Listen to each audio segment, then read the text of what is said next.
अस्सलामुअलैकुम। ए हल्का यारा, ए जमात दोस्ता, कैसे हैं आप सब। उम्मीद है कि आप सब खैरियत से होंगे और अल्लाह ताला से दुआ है कि वो आपको हमेशा खैर व आफियत में रखे।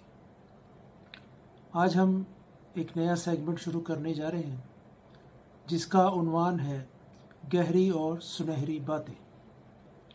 तो आज की पहली बात हज़रत मोहम्मद सल्लल्लाहु अलैहि वसल्लम की हदीस मुबारक से शुरू करते हैं।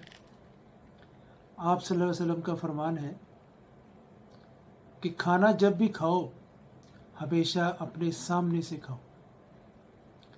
मैंने ये हदीस जब पढ़ी तो मैंने सोचा कि इतनी सादा सी बात कहने का क्या मकसद है कि खाना हमेशा इंसान के जब सामने आता है तो वो सामने से ही खाता है, उल्टी तरफ से तो खाता नहीं। लेकिन फिर सोचा कि अल्लाह का इतना बड़ा नबी, पूरी कायनात का, तमाम अंबिया का सरदार, जो बात कह रहा है उसमें कोई हिकमत, कोई गहराई तो होगी।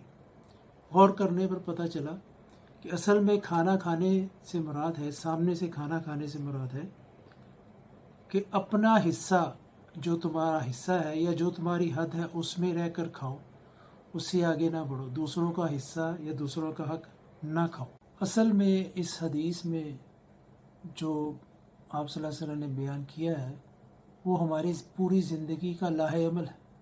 अगर हम हमेशा अपनी हद में और अपना हिस्सा, अपना हक खाएं, अपने हक लें और दूसरों का हक ना मारें, दूसरों के हद में ना जाएं, दूसरों के हिस्से पे नज़र ना रखें, तो हम सब की ज़िंदगी आसान हो जाएगी और हमें ये दुनिया बहुत बेहतर लगेगी।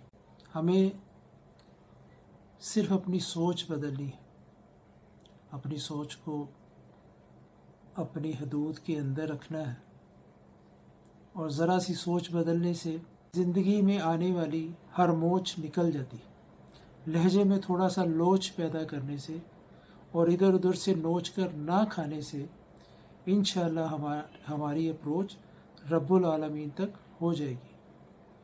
आइंदा वीडियो तक इजाज़त दें। अपना और अपनों का बहुत सा ख्याल रखिएगा। अल्लाह हाफिज़।